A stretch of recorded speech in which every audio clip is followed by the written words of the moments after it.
hayırlı olsun sevgili seyircilerim. Gagauzyan yaşayanlara bugünkü kolbememizi biz yazarız Kişinöv kasabasının Mikhail Çekir'in adına bibliotekasında. Çünkü bu biblioteka bugün tamamlar 30 yaşını.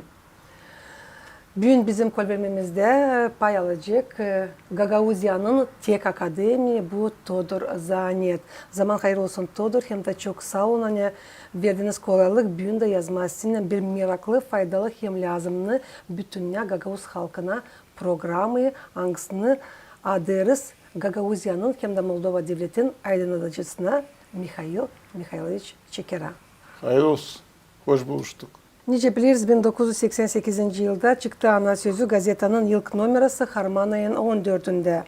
Siz ta gazetanın ilk numarasında çektiğiniz tiparlama statyaları anglarını adadınız Moldova devletinin hem Gagauzyan'ın aydınlatıcısından Mikhail Çekera. Todo süresiniz niçin mahsus çektiniz bu materyallardan tiparlama gazeteyi? Siz bilirsiniz mi? Gazete yeni bir şeydi. Şimdi çoğu yazıyor hani çok gazeteler varmış, çıkarmış başkası da ufak tefek şeyler bir şey çıkardı ama bu gazete yeni bir şeydi. Halis bir gazeteydi. Hem onu okumadılar salt Gagauz, Moldova'nın Gagauz köylerinde. Ama onu okuyadılar bütün dünyada. Ukrayna'da, Brezilya'da, Amerika'da, İsrail'de, Fransa'da, her yerde. Lazım da anlatma insanlara hem dünyaya hani bizim aydınlatıcımız Mikhail Çakir hizmet etmiş değil salt Gagauzlara hem değil salt Moldova ama bütün dünyanın kültürüne.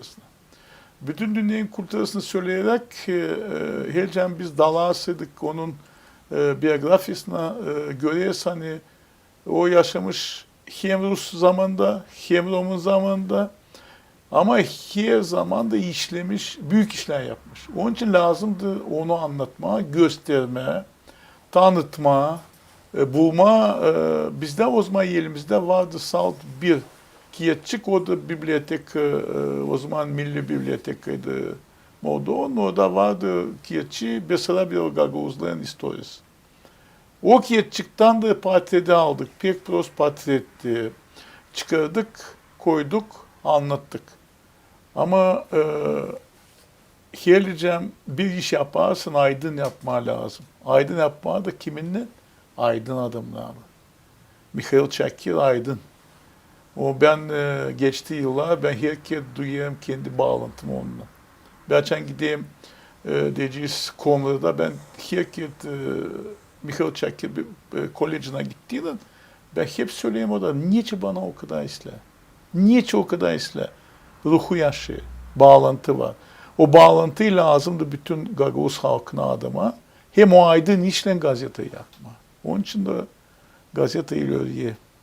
Söylesiniz Todor, o gazeteler o yıldan 88. yıldan beri var mı bu bibliotekada? Ben size söyleyeceğim böyle. Bibliotekada var. Değil hani hepsi. Değil hani hepsi ama var. Bileyim hani var.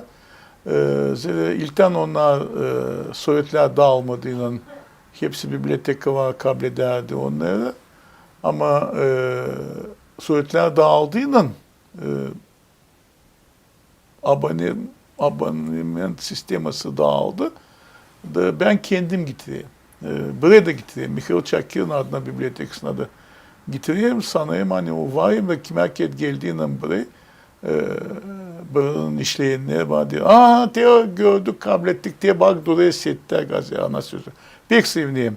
Zerre bakmadan ona hani gazetenin elektron varyantı var. Burada açan insan işleye lazım, işlesin kağıt varyantını. O zaman o duyuyor, ta derinden duyuyor o yazıların manalarını. İnternetten kalmıyor aklında. Bir de bunları kabul edin öyle hani biblioteka getirdiğinden getireyim Mikhail Çakir. Söylesiniz, tüm insanlar hangileri söyleyeceğiz da tanışamadılar Mikhail Çakır'ın yaptıklarından. Onların var koydukları bugün nerede tanışsınlar, nerede var literatura burada? Sizin gazeteleriniz elektron varyantınca söylersiniz. Şimdi bakın var bir iş. Siz beni çoktan biliyorsunuz. Ben yalan sevmeyeyim. Çok kağıt çıktı. Çakir için çok yalan yazdılar. O yalanlığı lazım atma. Çakir'e bu dil lazım. Bu lazım yalan yazanlarına. Anlıyorsunuz? Onun için Çakir'in kiyetleri var. Çıkarıldı. Sağ olsun Gagauzya'da da çıkardı. Onun yaratmaklarını, onun sözlüklerini, onun historia kiyetlerini hepsini çıkardı. Onlar yetişti. Ama açan ben okuyayım hani kimi bilim adamları yazıyor bir sürü yalan ya. Ayıp. Olmaz. Bu Çakir'e dil lazım. Hem Çakir yaşamasında yalan sevmezmiş. Pek böyle bir adammış. Şiirt. Pek bir adam karakterli. Halizden Gagauz'muş. Halizden Gagauz siz düşünün. O hem Gagauzlara bakarmış hem o zaman burada Tatarlar da yaşarmış. O bakarmış Tatarlara da. Anlıyorsun? Bir de bütün bu işleri yapmaya değil lazım olsun direkt. Karakter lazım olsun. Mamaktan bir şey çıkmıyor. Onun için böyle kim isteyer diğerinden bulma gazetenin sayfalarında, gazetenin elektron varyantta kim isteyer Çakir'i Haliz'den tanıma lazım okusunlar o kiyetleri hani çıkardılar Gagauzya'da ama lazım baksınlar içinde yalan yok mu? Kim ben bir kiyette buldum. Orijinale bakıyorsun. Da değiştirmişler 2-3 laf o kiyetten çıkarılmış şimdi. Doğru öyle hani Çakir onları yazmadı. Ama Çakir'in adından sansın söylemiş. Yok böyle. Dinlemez. Niye sökiyatçılar gidiyor? Çakir'in Gagauzya'da basılı kiyetlerinden birisinde. Onun için Çakir'i lazım kabul etme öğlence o var. Dil lazım göklere kaldırma ona dil lazım. Zaten bileyim hani o göklerden sonra. Göklerde hepsiniz rahmetli ama göklerde Allah'ın sağ tarafında. Ama kim savaşıyor onun ardından kendisine dividend yapma ayıp. Niye var nasıl todur bütünden söyleyersiniz Mihail Çakir'in yaptıkları için? Şimdi bak ben çok yazdım. Hem tekrar söyleyeyim. Çakir yalnız yapmış bir bilim akademiyası gibi bir bilim çalıştırma enstitü gibi. Düşünün. İlk Rusça Moldovanca sözlüğü. Moldovanlar yapmadı. Çakir yapmış Rus zamanında. Gagauzların historiasını araştırmış adam. Yazmış. Çakir dua kiyetlerini çıkarmış. Çakir çıkarmış kilise yaprağı. Şimdi o kilise yaprağı kim savaşa göstermen o gazeteymiş. Gazete o ayrı bir iş. Lazım saygı duyma hani çıkarmış kilise din yaprağı ama o gazete değilmiş. Onca diye vagitronlu listok. Şimdi bana söylediler hani o ben katıldım benimle yaptılar bir konferansiye bir provokasyon konferansiye. Soru soranlara yüzlerini göstermediler. Türlü provokasyon. Ben dayandım 2,5 saat. Azerbaycan'dan birisi profesör mü ne çıktı dedi. Yok dedi ben dedi 5 kişi şimdi yapacak Doktorski Gagauz gazet Çakir'in gazetesi için. Siz 10 kişi koyun ama orada Doktorski için materyal yok. O bir yapacakmış. Ne işi bunu yapıyor? Bütün bu burada Yeşil'ine gazete, ana sözüne gazetesine karşı bunu yapıyorlar Çakir'in adından da savaşı var hani ana sözünü gazetesini bastırma da değilmiş ilk gazete. Ne isterseniz ister. Ana sözü ilk hem tek Gagauz gazetesi. Kalanı hepsici yaprak. Çakir'e bu dil lazımdı. Ama Çakir'in adını savaşı bu mındar işlerin içine koyma. Öyle. Niye var nasıl söyleyersiniz Said'in Adıcı'nın din uğrunda yaptıkları için? Çünkü biliriz hani Biblia'nın bir parçacığını o çevirdi bizim ana dilimize. Dağların duvarı bugünkü gün de okunurlar. Ben pek sevineyim ona. Hani bugünkü Gagauzya başkankası çıkardı, buldu kolayını da çıkardı bu Kiev'de çıkardı Rotoprin basında. Nice yazmış Çakir. Pek güzel bir kağıt, pek güzel poligrafyası. Bir de hiçbiri yok nice o kağıtta değiştirsin bir virgülde. Çünkü o fotokopi orijinaldan ama işlenmiş digital sistemasından pek güzel bir kağıt sağ olsun. Yennefer'ine çok sağ olun yaptığınız bu büyük iyiliği bütün Gagavuz halkına hem bizim Hristiyan dinimize. Ne düşüyor dua kağıtı? Ben küçücük bir de şimdi mamda var. Ben bulalım Gagavuzca dua kağıdı. Hiçbir yazmayan hani kim çevirmiş. Ama ben küçükken okuyan şaşardım hani Gagavuzca dua kağıdı. Kim yaptı? Şakir çevirmiş de yapmış. Şakir başladıydı slujbaları Gagavuz diline getirmezdi. Burada bir incelik var. Ben bu gösteriye Mihail Şakir ne kadar yüksek akıllı olduğunu.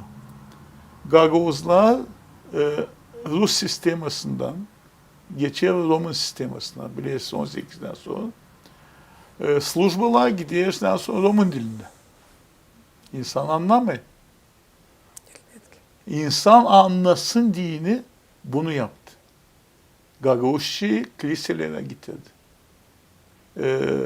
Sovyetler dağıldığı zaman bu şimdi gene döndü kiliselere.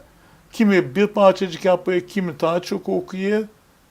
Bir de ben bütün bu tiken tiken olduğu sırtım hepsi bu din çalışmaları belli o baba büyük papaz, akıllı papaz bunların en büyük çalışması Otçınaşı Gagavuz çevirisi. Hem de Gagavuzca açan sen okuyorsun Otçınaşı sen anlarsın hani bu büyük bir dua. Benim mamam 93 içinde. Benim mamam okuyor bu duayı güç dilde. İlk kere açan işittim Mahmud önce okuyor Gagavuzca. Belki daha ileride okuyordu ama ben hiç şüphem de yoktu hani Çakir çevirmiş. Açan çıktı Gagavuzluk Kiye'de.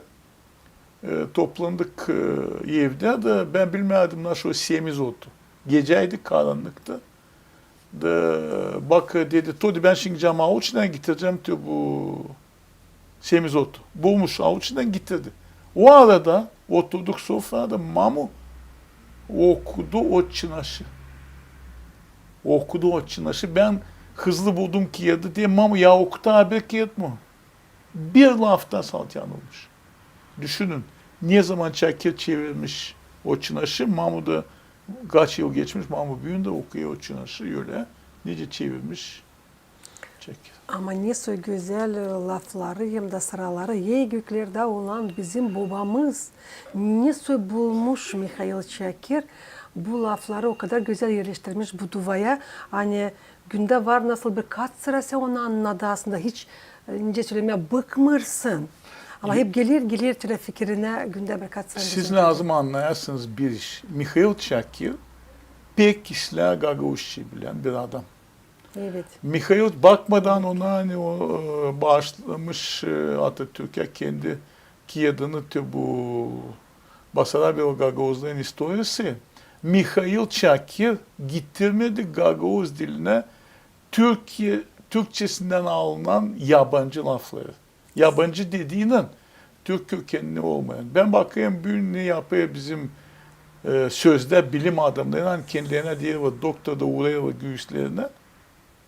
Hepsi lafları tıt alıyor oradan. Laflar bizde var. Bizde var.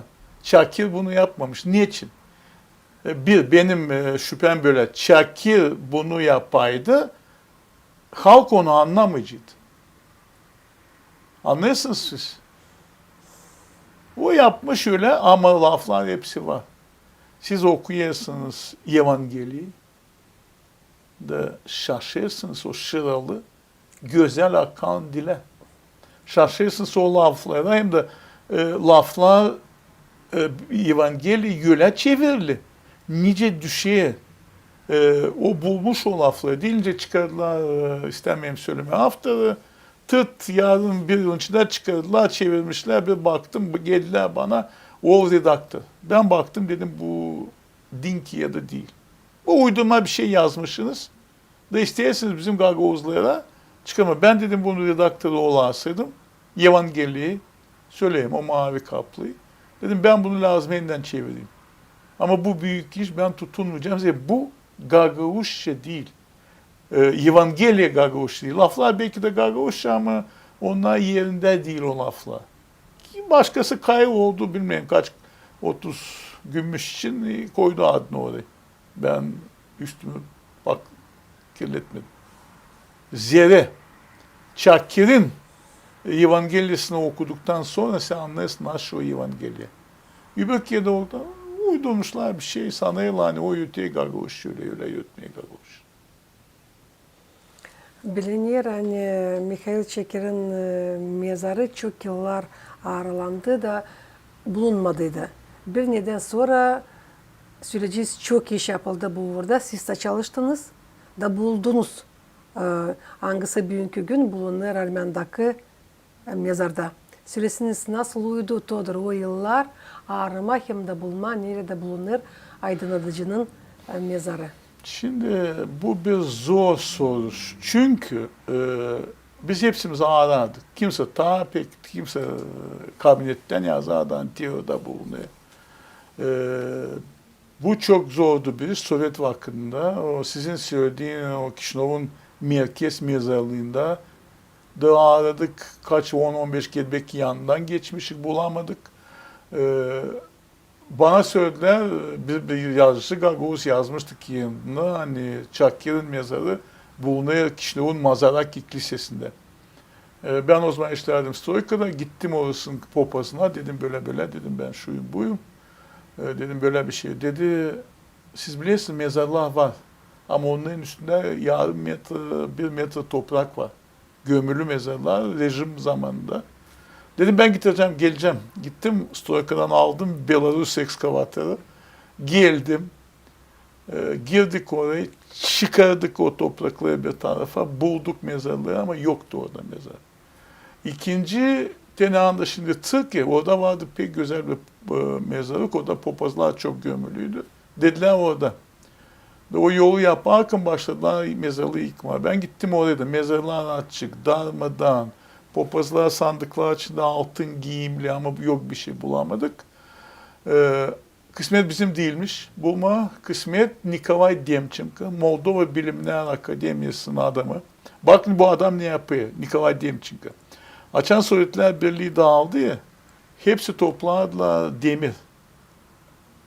Mezarlar, o hırsızlar gidermişler, koparmışlar mezarlardan demirleri, yazılı laplı. Mezar kalıyor yüzsüz, bilmesin kimin, atsız. Bu adam düşünüyor hani yapma, her bir mezarın kartasını. Bu mezar diyeceğiz filanın. Diyor direkten 10 metre, tepeden 5 metre, bağlıyor onu da sen bilersin kimin. Adam kışın atlarken bu böyle mezarına çatırnak içine atlıyor. Açan bakıyor Mikhail Çakir'in mezarı. Niçin biz görmedik? Mikhail Çakir'in Kılıçası duruyor yolcağız burada. Kılıçça burada, yazılar da burada. Ay. Sen geçersin ama bilmiyorsun. Yazılar. Adam atlamış da görmüş. Biz oraya gidince mezarın gratyasını sökmüşler, vermişler metallo. Böyle bulundu. 2000. yılda bana kalsa çiçek ayıydı, Mart ayıydı böyle bir şeydi. Bulundu. Sağ olsun Nikolay Demchenko. Ondan sonra biliyorsun hani orada başladık bizim diyeceğiz hacılığa gitmeye o mezardan. Yerle olmadığı olay var nasıl söylemem ta araştırmaklar olacaklar ben sanırım hani vakit lazım da geçsin diye bulma onu. Biz bilmiyorduk nerede mezar. Sonra haber geldi Romanya'dan onun Unukaların Pilmenlik'te söylediler hani Kişinov'un baş mezarında, merkez mezarında ama bulamadık. Hatta bulduk, adam buldu. Ne var nasıl söyleyersiniz bizim bütün halkımıza Mikhail Çekir için? Bütün halkımıza mı? Ben isteyeyim hani hepsimiz o olalım öyle bak, aydın, ince bu büyük adam. Ben isteyeyim söylemeye açan Mikhail Çakir rahmetli oluyor ya.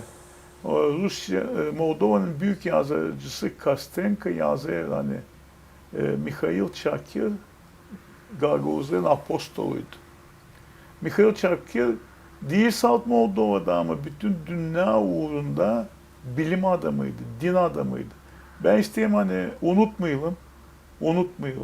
Alalım ondan iyi örnek.